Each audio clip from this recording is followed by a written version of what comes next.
You never forget the day you accidentally topple a tyrant. There I was, just a guy who'd made a living off flipping foreclosures and scooping up tax deed homes nobody else wanted, suddenly staring at a deed with the name of the county's most feared HOA president stamped right across the top. That's how I landed in the middle of the craziest war I've ever fought, one where the battlefield was a suburban street and the main weapon was paperwork. My name's Nick Horn. I'm 42, got a knack for finding value where other folks see failure, and whether I meant to or not, I upended a kingdom built on fear fines and the color beige. Now I'd known about Karen Maddox for years. Her reputation spread faster than dandelions. She ran the Clearwater Knoll HOA with an iron fist, the kind of person who'd cite you for a garden gnome, drag you to court for painting your door the wrong tan, and somehow never lost. Everyone tiptoed around her. Hell, I never bought an HOA territory for exactly that reason. But then I saw her name pop up on a Friday auction listing house tax delinquent, 5 years no payments, and according to the county records, not a dime paid since the Obama years. At first I thought, that's got to be a clerical error. But the more I dug, the more I realized this was real. She thought HOA money paid her personal taxes, or maybe she just believed rules were for other people. So I bought her house for 78 grand. Nobody else even bid, probably too scared, probably assumed she was untouchable. But after the redemption period passed, the house was mine, fair and square. I wasn't sure what felt sweeter, the deal or the fact that the one person who'd ruled her block like a dictator had just lost her castle to a technicality. I took photos, sent her the certified notice, and waited for the fireworks. Sure enough, the first letter came back unclaimed. Classic power move. If she ignored it, maybe it'd all just disappear. But rules don't work that way for the rest of us. And after 30 days, I drove down to the pristine suburb she'd built her kingdom in, ready for my first face-off. Clearwater Knoll looked just how you'd picture: fake stone pillars, gold-lettered signs, more security cameras than a Vegas casino, and yards cut within an inch of their lives. She opened the door before I could even knock, wearing this smile that was all teeth and no warmth. "You must be lost," she said. "Nope." I said, "I'm the new owner. Got the tax deed right here." She actually laughed like I'd just claimed I was Santa Claus. But that laugh died fast when I explained step by step how she'd lost her home. "That's impossible," she snapped. "The HOA pays all the essential property fees." I shook my head. "HOA can't pay your taxes, Karen. This is all you." Then she tried the classic threat, telling me I'd never last a week, that the HOA would bury me in rules that she could block me from, so much as changing a light bulb. I shrugged, told her I owned the house and she was trespassing. Her face, she couldn't believe it. You could see the panic crack her mask just a little. It didn't take her long to fight back. 3 days later, I got a certified packet. The HOA had held an emergency vote to change the rules retroactively, banning any property sale without board approval, backdated to the week before I bought the house. There was even a letter saying my ownership wasn't recognized and I was banned from the premises.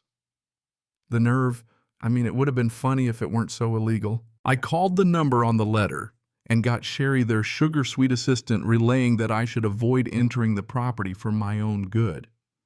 That night, I checked my security cameras. Sure enough, Karen was in the front yard, swapping out my locks with a security guard, nodding along like she still owned the block. I knew I was in for a war, not just a messy eviction. First thing, I filed the eviction paperwork straightforward by the book.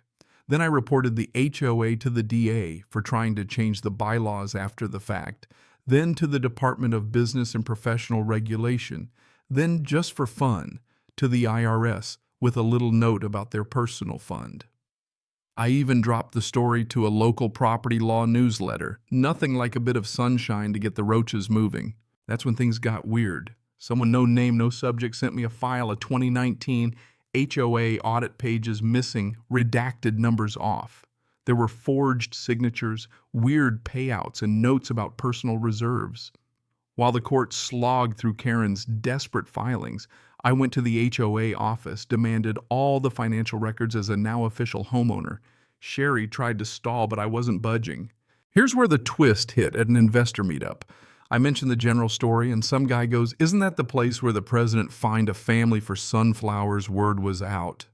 Soon after, I get an official letter accusing me of defamation, sabotage, and inflammatory commentary.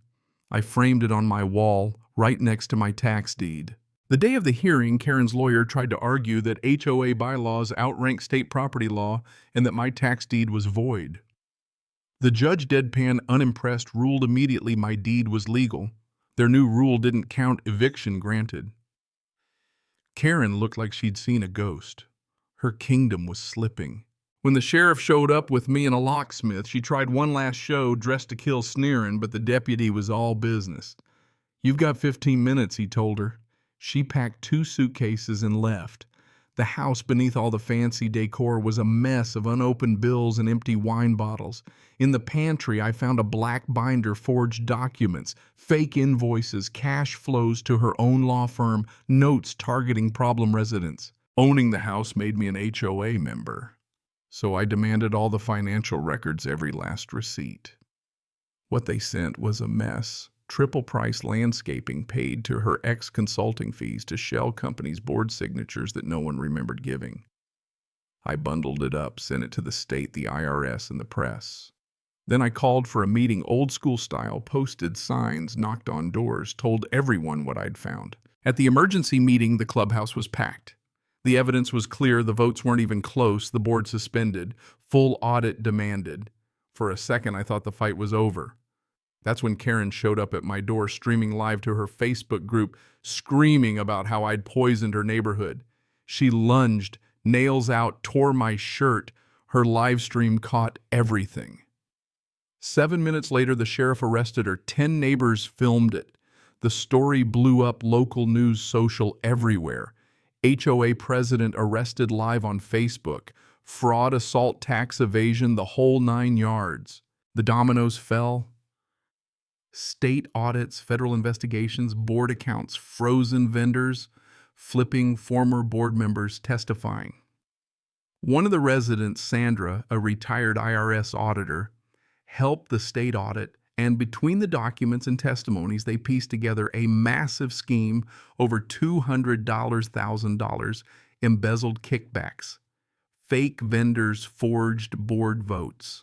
The grand jury came back: wire fraud, mail fraud, embezzlement, tax evasion, the kind of stuff that gets you 30 years. Karen took a plea. She stood in court, confessed to everything, got 9 years, $250,000 in restitution. The HOA was dissolved by court order. Every resident got a piece of the settlement. I sold the house 2 weeks later for top dollar because, let's be honest, people love a story, even if they have to live in its wake. I used the money to start the Homeowners Freedom Foundation. Never thought I'd go from flipping houses to tearing down corrupt HOAs, but there you go. A year later, the place was just another street. The ornate signs were gone, no security shack, just sunlight and quiet. Karen's old house was replaced by a modest ranch. No fences, just a carved sign, "No HOA. Free people live here." The new owner grinned, offered me a beer, told me I'd cleaned house in more ways than one. As I drove off, I watched that sign sway in the breeze, sunlight catching on the words like a promise. Some battles aren't about property. They're about dignity, about making sure bullies don't get the last word. And if you ask me, that's worth more than any house. So, what do you think? Did I do the right thing or just stir up trouble? Drop your thoughts below. Is this justice or just another kind of war? Let's hear it.